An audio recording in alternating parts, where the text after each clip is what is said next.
Right.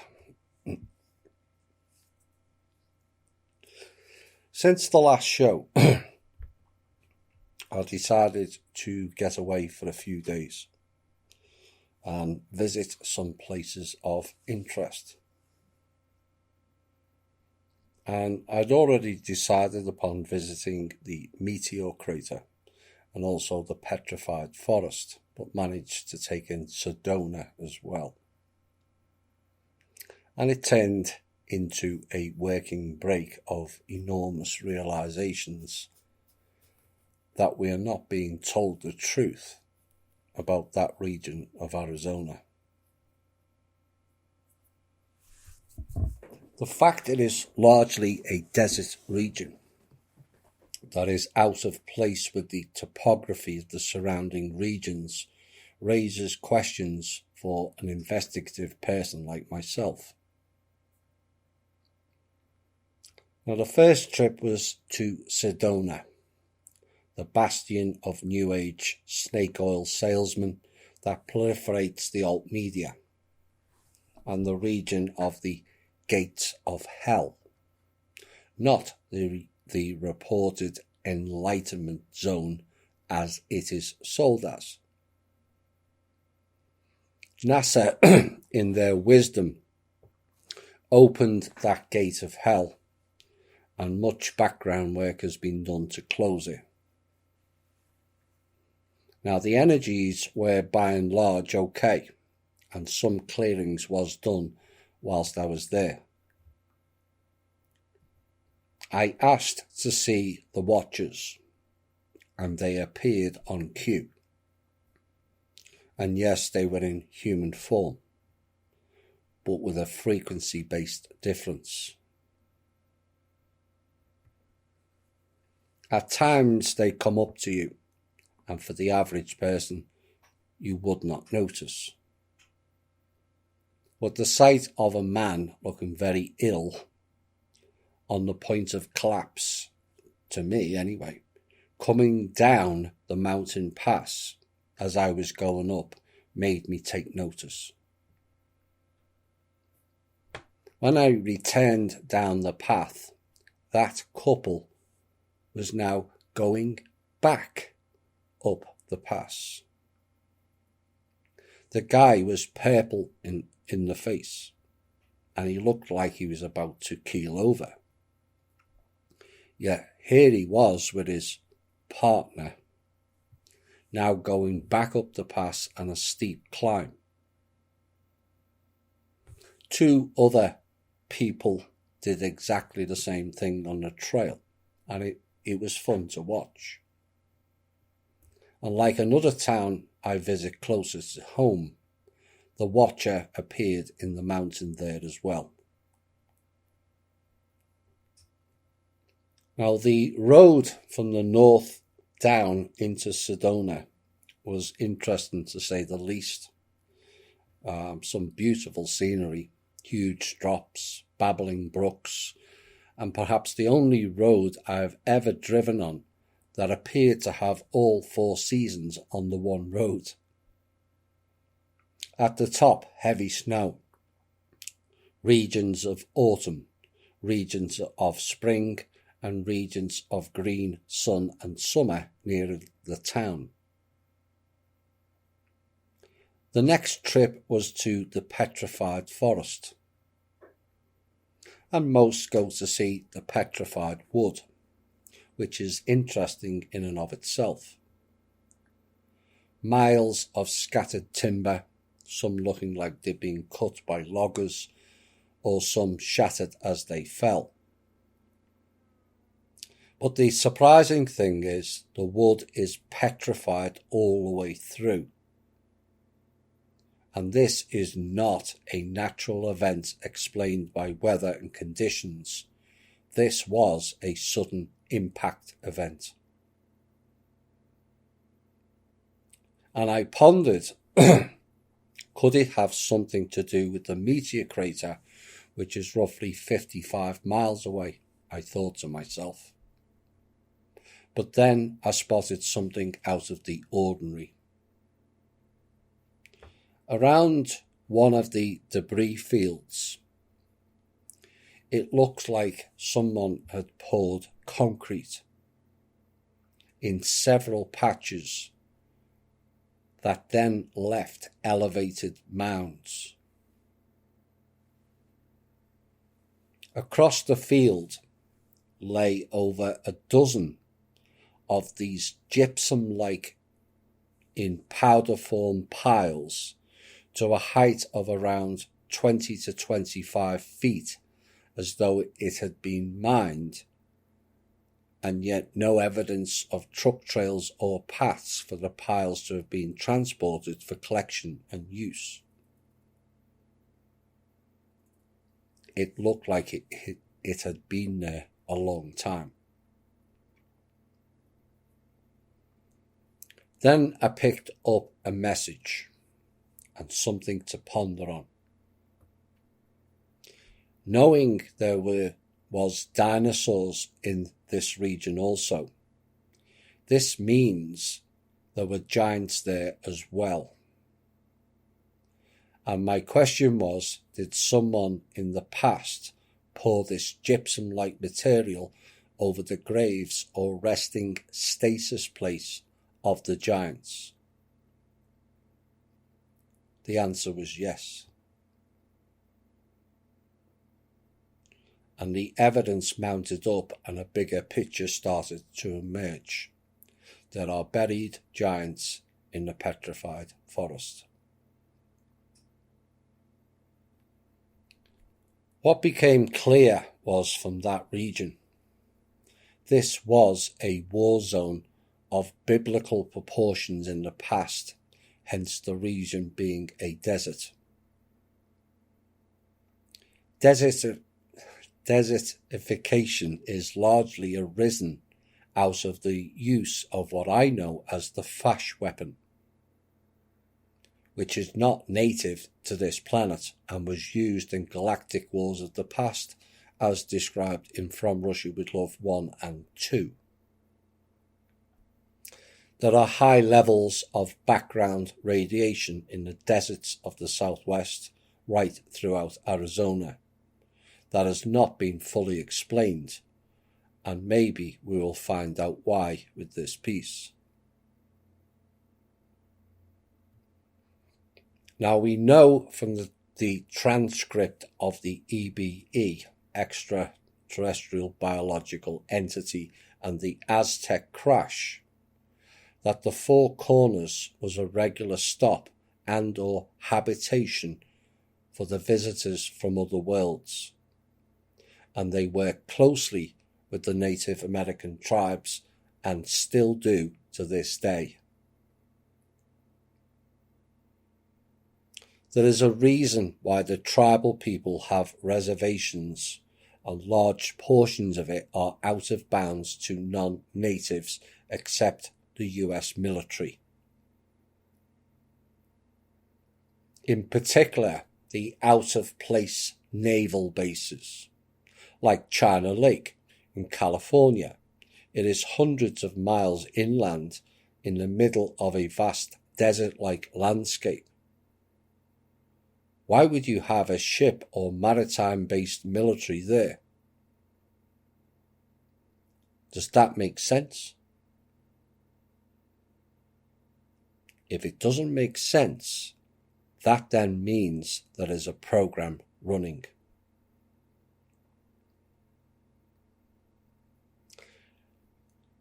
As I wandered through the forest,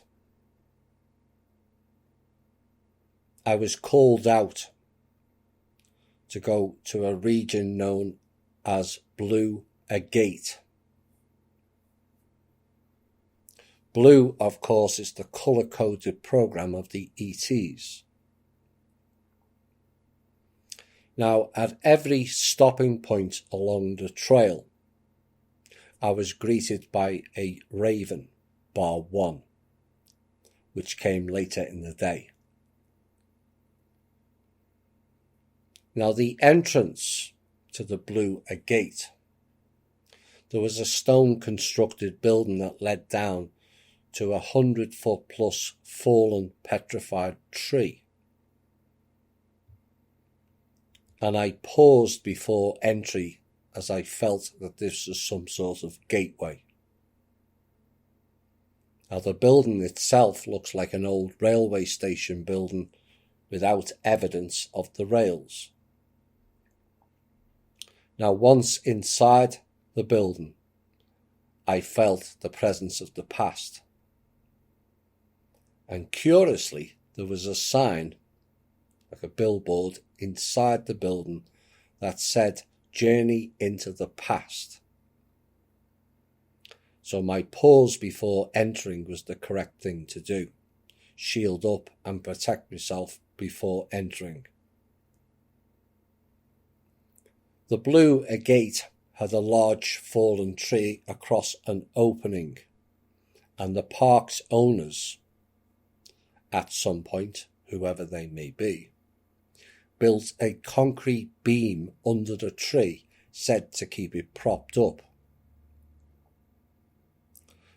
But below the tree, there was evidence of a previous opening underground, which had been filled in with more modern concrete materials.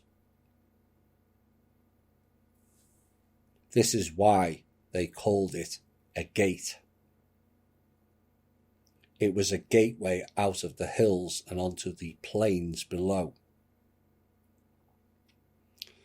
While standing at that gate, there was detected beings below who have been trapped in there for a long, long time, that appeared to be asking for a release from a torturous hell. They were in spirit form, and so they must have been in some sort of Faraday-type cage.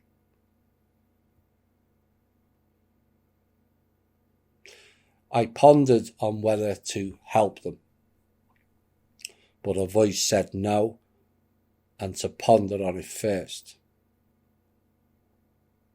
It was suspected these were non-Draco reptile group of beings. I left the blue agate region and travelled on down the trail, which is roughly 26 miles long, with various stopping off points along the route. I left there to then visit the other regions of the park and view the scenery and landscape, the painted desert, a series of hills, mounds with varying different colours representing the various compositions of rock over time. I stopped to view the San Francisco mountains from afar, which is close to Flagstaff, and was staggered they were 108 miles away, with breathtaking views in a 360 panoramic view. Then I came to what is called the Newspaper Rock region, the only place I wasn't met by the raven. There is petroglyphs on a few of the rocks, depicting the ant people. It showed the spiral galaxy, the open spiral galaxy they came from, the solar system they came from with 4 planets and the 4 craft they came here with. And all of that was deduced from the parts of the drawings I could see through the camera lens. And I took several pictures and may determine more when they are downloaded. But there was 3 large boulders of stone, 2 of which had the petroglyphs I could see with the naked eye. But the curious thing was, the 3 random boulders of roughly 12 to 15 foot wide, 12 to 15 foot high, and around 20 foot long, all had the same shape.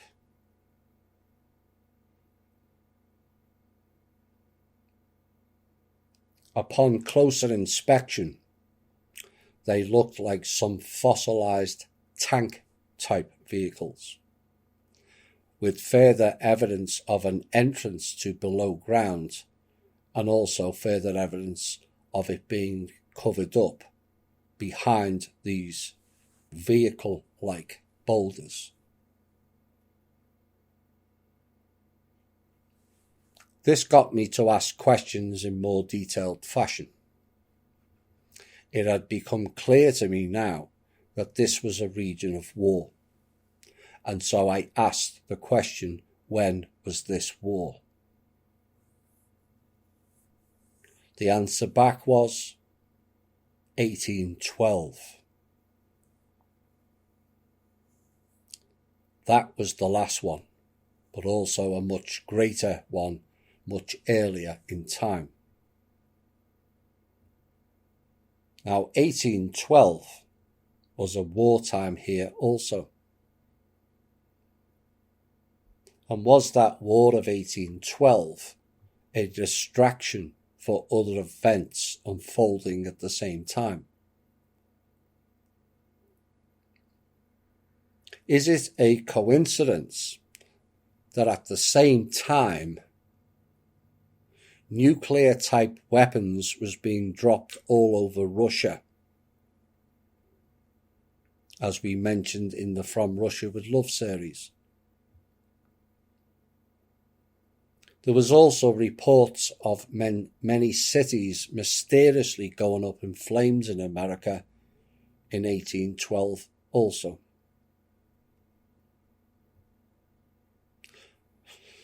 Was that a battle for the planet time again?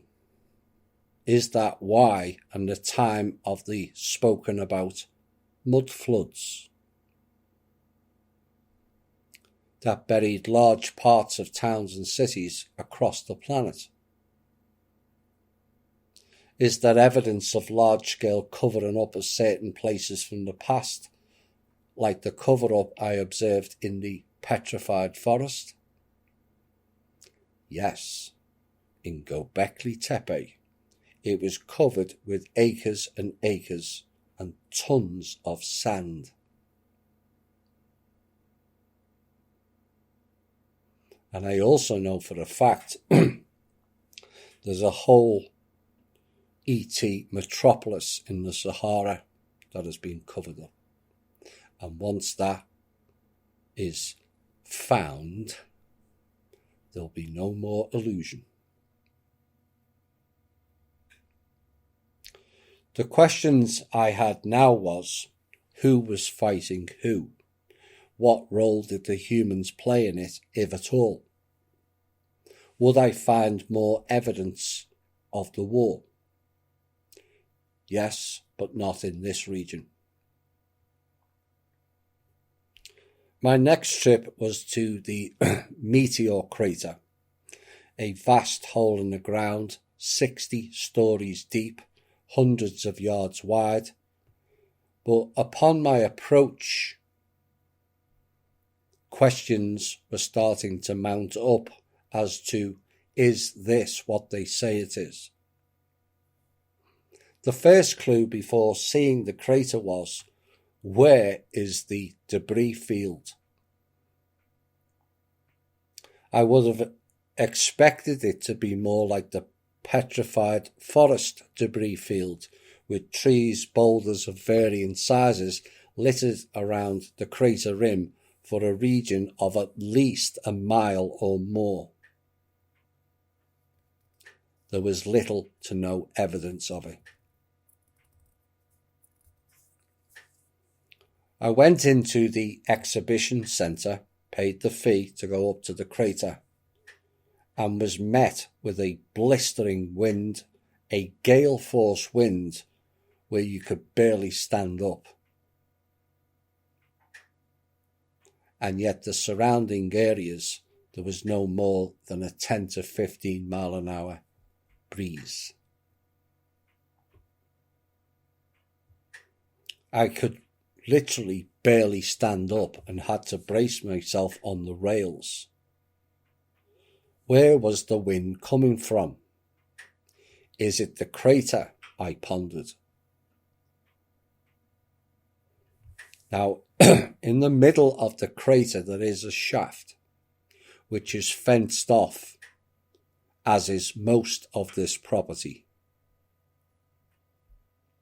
And they said over 100 years ago, they sent drill bits down there to a depth of 1,300 feet, and the bit jammed.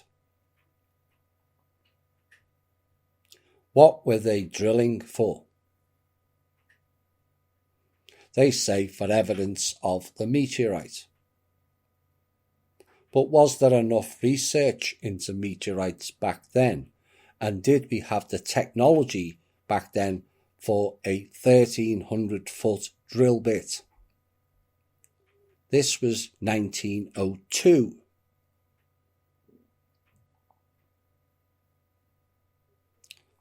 So now I pondered, is this a meteor hole at all? Little to no debris. And where did all the material from a 550 feet deep hole that is 4,000 feet across and has a diameter or a circumference of 2.4 miles?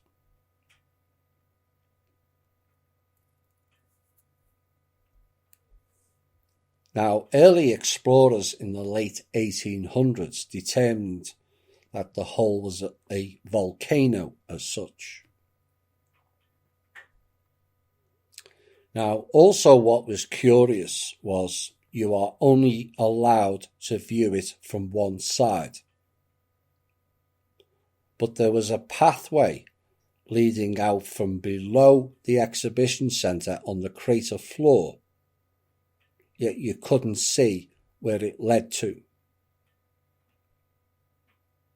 You were also not allowed to walk around the perimeter, which would then have revealed what is below the exhibition centre. But I could see a deep crevasse on one side of the crater, and pondered whether that was the entry point of the said meteor, and yet to this day they have only found small evidence of meteorite materials.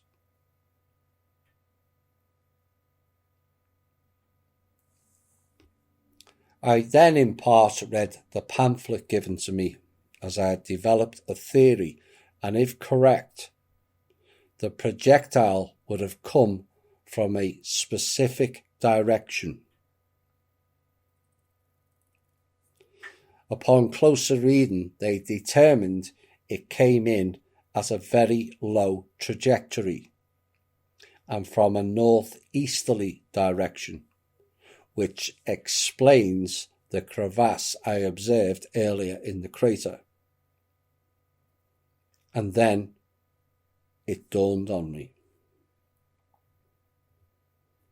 Having seen the evidence of war in the Petrified Forest, what region happens to be northeast of the crater and facing the crevasse? The Petrified Forest.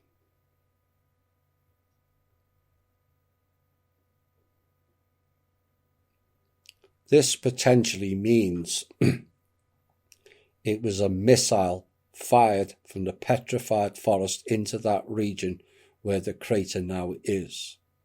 It explains the low trajectory. The lack of debris fields can be explained by this was a mining operation where the crater is, hence the shaft. The mining shaft generates wind, which I experienced inside the crater. The EBEs have been involved in mining here for thousands of years, and potentially this was a region to fight over of acquiring certain materials they desired.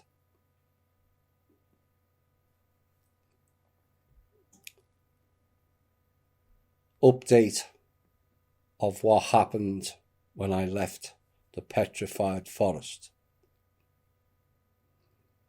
Upon leaving the Petrified forest by driving from one end of it to the other, I set the intention of, and I did some energy and healing work, including on those trapped. One hopes that ends that chapter of time and the healing process of the region continues. They speak of overpopulation, yet going 100 to 150 miles in any direction from the boundaries of the Four Corners states leaves vast open uninhabited regions for miles, punctuated by the land being owned by the tribal peoples. And yet many of the tribal peoples live in abject poverty, and yet they have so much land to put to use and so little of it used. The great question is, why? And also, why is vast portions of that land not accessible to the general public? The answer is that land is not Native American land at all, but non-native beings from a different world to our own.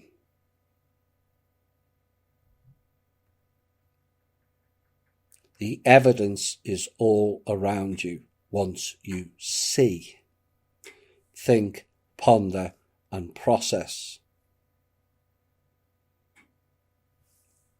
And given the sightings have started again for the cigar-looking crafts, if it's not military replica, it means the reps have returned.